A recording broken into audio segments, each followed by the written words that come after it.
August 1 ରୁ ସମସ୍ତ ବରିଷ୍ଠ ନାଗରିକମାନଙ୍କୁ 7ଟି ବଡ଼ ସୁବିଧା ମିଳିବ। ସରକାର ବରିଷ୍ଠ ନାଗରିକ କାର୍ଡ ଲାଭ ଘୋଷଣା କରିଛନ୍ତି। ତ ଏହି ଭିଡ଼ିଓ ମାଧ୍ୟମରେ ମୁଁ ଆପଣମାନଙ୍କୁ ଡିଟେଲ୍ସ ଜଣାଇବି ଅଗଷ୍ଟ 1 ରୁ ବରିଷ୍ଠ ନାଗରିକମାନଙ୍କ ପାଇଁ କେଉଁ 7ଟି ସୁବିଧା ରହିଛି। ଅଗଷ୍ଟ 1 ରୁ ସମସ୍ତ ବରିଷ୍ଠ ନାଗରିକଙ୍କୁ 7ଟି ବଡ଼ ସୁବିଧା ମିଳିବ। ସରକାର ବରିଷ୍ଠ ନାଗରିକ କାର୍ଡ ଲାଭ ଘୋଷଣା କରିଛନ୍ତି।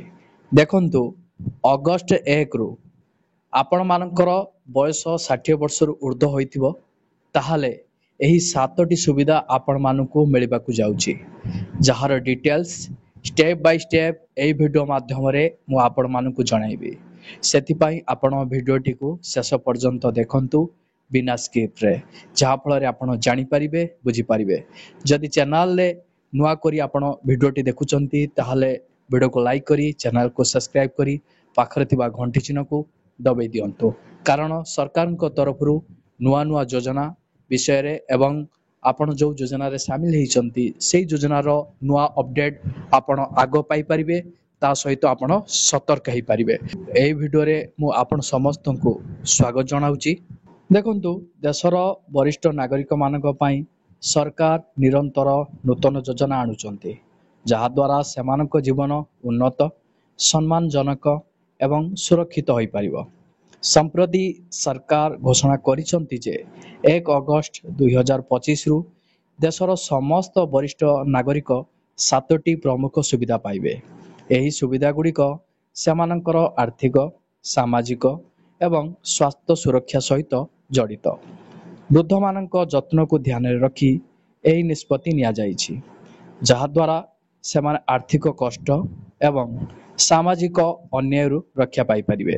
ଦେଖନ୍ତୁ, ଭାରତ ସରକାରଙ୍କ ଏହି ପଦକ୍ଷେପ କେବଳ ବୟସ୍କମାନଙ୍କୁ ଜୀବନରେ ସ୍ୱାବଲମ୍ବୀ କରିବ ନାହିଁ, ବରଂ ସେମାନଙ୍କ ସ୍ୱାସ୍ଥ୍ୟ, ଯାତ୍ରା, ଆଇନଗତ ସୁରକ୍ଷା ଏବଂ ବ୍ୟାଙ୍କିଂ ଭଳି ଗୁରୁତ୍ୱପୂର୍ଣ୍ଣ କ୍ଷେତ୍ରରେ ବିଶେଷ ସୁବିଧା ପ୍ରଦାନ କରିବ। ଏହି ପଦକ୍ଷେପ ଗୁଡ଼ିକର ଲକ୍ଷ୍ୟ ହେଉଛି ସମସ୍ତ ସାମାଜିକ ଏବଂ ଆର୍ଥିକ କାର୍ଯ୍ୟକଳାପରେ ବୟସ୍କମାନଙ୍କୁ ସମାନ ମାନ୍ୟତା ଦେବ। ଏହି ଭିଡ଼ିଓ ମାଧ୍ୟମରେ ଆମେ ବିସ୍ତାର ଭାବରେ ଜାଣିବା ଯେ ଏହି 7ଟି ବଡ଼ ସୁବିଧା କ'ଣ, କେଉଁ ଯୋଜନାରେ ଏହି ସୁବିଧା ଉପଲବ୍ଧ ହେବ ଏବଂ ଏହି ସୁବିଧା କିପରି ଆପଣ ପାଇପାରିବେ। ଅଗଷ୍ଟ 1 ରୁ ବରିଷ୍ଠ ନାଗରିକମାନଙ୍କୁ ମିଳିବ 7ଟି ବଡ଼ ସୁବିଧା। ସରକାର ବୟସ୍କମାନଙ୍କ ପାଇଁ 7ଟି ପ୍ରମୁଖ ସୁବିଧା ଘୋଷଣା କରିଛନ୍ତି, ଯାହା 1 ଅଗଷ୍ଟରୁ କାର୍ଯ୍ୟକାରୀ ହେବ। 2025 ରୁ କାର୍ଯ୍ୟକାରୀ ହେବ।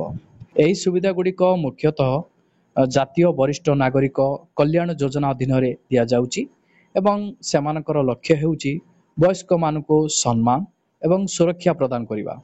ଆସନ୍ତୁ ଏହି ସମ୍ପୂର୍ଣ୍ଣ ସୁବିଧା ପ୍ୟାକେଜକୁ ବୁଝିବା। 1ରେ ଆପଣମାନଙ୍କର ବରିଷ୍ଠ ନାଗରିକ ପରିଚୟ ପତ୍ର।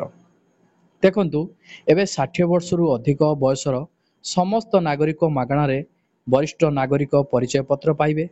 ଏହି କାର୍ଡଟି ହସ୍ପିଟାଲରେ ପ୍ରାଥମିକତା, ସରକାରୀ ବସ୍ ଏବଂ ଟ୍ରେନରେ ଯାତ୍ରା ରିହାତି ଏବଂ ଅନେକ ସରକାରୀ ଯୋଜନାରେ ସିଧାସଳଖ ଲାଭ ସୁନିଶ୍ଚିତ କରେ। ଏହାର ଅନଲାଇନ୍ ଆବେଦନ ଅନେକ ରାଜ୍ୟରେ ଉପଲବ୍ଧ, ଯାହାଦ୍ୱାରା ବୃଦ୍ଧମାନେ ଘରେ ବସି କାର୍ଡ କରିପାରିବେ। 2 ନମ୍ବରରେ ଆପଣମାନଙ୍କର ଆର୍ଥିକ ସହାୟତା ପାଇଁ ମାସିକ ପେନସନ୍। ଦେଖନ୍ତୁ, ସରକାର ଗରିବ ଏବଂ ଆର୍ଥିକ ଦୃଷ୍ଟିରୁ ଦୁର୍ବଳ ବରିଷ୍ଠ ନାଗରିକମାନଙ୍କୁ ପ୍ରତି ମାସରେ 3500 ଟଙ୍କା ପର୍ଯ୍ୟନ୍ତ ପେନସନ୍ ପ୍ରଦାନ କରିବେ। ଏହି ଯୋଜନାର ଲକ୍ଷ୍ୟ ହେଉଛି ବୃଦ୍ଧମାନଙ୍କୁ ଆର୍ଥିକ ନିର୍ଭରଶୀଳତାରୁ ମୁକ୍ତ କରିବା, ଯାହାଦ୍ୱାରା ସେମାନେ ସେମାନଙ୍କର ମୌଳିକ ଆବଶ୍ୟକତା ପୂରଣ କରିପାରିବେ। ଏହି ପେନସନ୍ ସୁବିଧା ବିପିଏଲ୍ କାର୍ଡ ଧାରକମାନଙ୍କୁ କିମ୍ବା ଆୟ ପ୍ରମାଣପତ୍ର ଅନୁସାରେ ଉପଲବ୍ଧ ହେବ।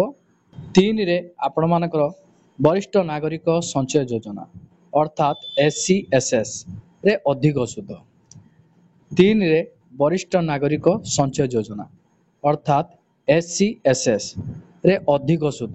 ଏହି ସ୍କିମ୍ଟି ଆପଣମାନଙ୍କର ଭାରତୀୟ ଡାକ ବିଭାଗ ତା ସହିତ ଜାତୀୟ ବ୍ୟାଙ୍କ ଗୁଡ଼ିକରେ ମଧ୍ୟ ଉପଲବ୍ଧ ରହିଛି। ବରିଷ୍ଠ ନାଗରିକ ସଞ୍ଚୟ ଯୋଜନାରେ ସୁଧ ହାର ବର୍ତ୍ତମାନ ପ୍ରାୟ 6.8% ବୃଦ୍ଧି କରାଯାଇଛି। ଏଥିରେ ଏବେ 5 ବର୍ଷ ପାଇଁ 30 ଲକ୍ଷ ଟଙ୍କା ପର୍ଯ୍ୟନ୍ତ ନିବେଶକୁ ଅନୁମତି ଦିଆଯାଇଛି। ଯେଉଁମାନେ ଏହି ଯୋଜନାରେ ନିବେଶ କରନ୍ତି ସେମାନେ ପ୍ରତି 3 ମାସରେ ସିଧାସଳଖ ସେମାନଙ୍କ ଆକାଉଣ୍ଟରେ ସୁଧ ପାଆନ୍ତି ଏବଂ ଆୟକର ଛାଡ଼ ମଧ୍ୟ ପାଆନ୍ତି। 4 ନମ୍ବରରେ ଆପଣମାନଙ୍କର ରହିଛି ସ୍ୱାସ୍ଥ୍ୟ ସୁବିଧାରେ ସ୍ୱତନ୍ତ୍ର ରିହାତି। ଦେଖନ୍ତୁ, ସରକାର ଆୟୁଷ୍ମାନ ଭାରତ ଯୋଜନା ଅଧୀନରେ ବୃଦ୍ଧମାନଙ୍କ ପାଇଁ ମାଗଣା ଚିକିତ୍ସା, ଚେକଅପ୍ କ୍ୟାମ୍ପ ଏବଂ ମୋବାଇଲ ମେଡିକାଲ ୟୁନିଟ୍ ସେବା ବୃଦ୍ଧି କରିଛନ୍ତି। ବୃଦ୍ଧମାନେ ସରକାରୀ ଡାକ୍ତରଖାନାରେ ମାଗଣା କିମ୍ବା ସବସିଡି ଚିକିତ୍ସା ପାଇବେ। ଏହା ସହିତ ଘରେ ଡାକ୍ତରଙ୍କ ପରାମର୍ଶ ନେବାର ସୁବିଧା ମଧ୍ୟ ଯୋଗାଇ ଦିଆଯାଇଛି। 5 ନମ୍ବରରେ ରହିଛି ଆପଣମାନଙ୍କର ଯାତ୍ରା ରିହାତି ଏବଂ ସୁବିଧା। ବରିଷ୍ଠ ନାଗରିକମାନଙ୍କୁ ରେଳ, ବସ୍ ଏବଂ ବିମାନ ଯାତ୍ରାରେ ବିଶେଷ ରିହାତି ମିଳିବ। କିଛି ବିମାନ ଯାତ୍ରାରେ 50% ରିହାତି ମଧ୍ୟ ପ୍ରଦାନ କରାଯାଏ। ଏହା ବ୍ୟତୀତ ଧାର୍ମିକ ତୀର୍ଥସ୍ଥଳଗୁଡ଼ିକୁ ଯାତ୍ରା ପାଇଁ ମାଗଣା କିମ୍ବା ଅତ୍ୟନ୍ତ ରିହାତି ଟିକେଟ୍ ମଧ୍ୟ ଉପଲବ୍ଧ ହେବ, ଯାହାଦ୍ୱାରା ବୃଦ୍ଧମାନେ ଆରାମଦାୟକ ଏବଂ ଶସ୍ତାରେ ଯାତ୍ରା କରିପାରିବେ। 6ରେ ଆପଣମାନଙ୍କର ରହିଛି ବ୍ୟାଙ୍କିଂ ଏବଂ ସରକାରୀ ସେବାରେ ପ୍ରାଥମିକତା। ଦେଖନ୍ତୁ, ବୃଦ୍ଧମାନେ ବ୍ୟାଙ୍କ, ହସ୍ପିଟାଲ, ସରକାରୀ କାର୍ଯ୍ୟାଳୟରେ ଅପେକ୍ଷା ନକରି ତୁରନ୍ତ ସେବା ପାଇବେ। ବରିଷ୍ଠ ନାଗରିକମାନଙ୍କ ଅଭିଯୋଗର ଶୀଘ୍ର ସମାଧାନ ପାଇଁ ସ୍ୱତନ୍ତ୍ର ଆକାଉଣ୍ଟ ସୁବିଧା, କାଗଜପତ୍ରରେ ଛାଡ଼ ଏବଂ ସ୍ୱତନ୍ତ୍ର କଲ୍ ସେଣ୍ଟର ସ୍ଥାପନ କରାଯାଇଛି। 7 ନମ୍ବରରେ ଆପଣମାନଙ୍କର ରହିଛି ଆଇନଗତ ସୁରକ୍ଷା ଏବଂ ମାଗଣା ପରାମର୍ଶ। ଦେଖନ୍ତୁ, ବରିଷ୍ଠ ନାଗରିକ ଆଇନ 2007 ଅନୁଯାୟୀ ବୟସ୍କ ବ୍ୟକ୍ତିମାନେ ଆଇନ ଦ୍ୱାରା ସୁରକ୍ଷିତ। ସରକାର ମାଗଣା ଆଇନଗତ ହେଲ୍ପଲାଇନ୍ ଆରମ୍ଭ କରିଛନ୍ତି, ଯେଉଁଠାରେ ବୟସ୍କ ବ୍ୟକ୍ତିମାନେ ମାଗଣାରେ ଆଇନଗତ ପରାମର୍ଶ ପାଇପାରିବେ। ଶୋଷଣ କିମ୍ବା ଅନ୍ୟାୟ ବିରୋଧରେ ସେମାନଙ୍କୁ ସୁରକ୍ଷା ଦେବା ପାଇଁ ସ୍ୱତନ୍ତ୍ର ସରକାରୀ ବ୍ୟବସ୍ଥା କରାଯାଇଛି। ଆସନ୍ତୁ ଜାଣିବା ସରକାରଙ୍କ ଦ୍ୱାରା ଜାରି କରାଯାଇଥିବା ଯୋଜନା ଏବଂ ଏହାର ଲାଭ କିପରି ଆପଣ ପାଇବେ।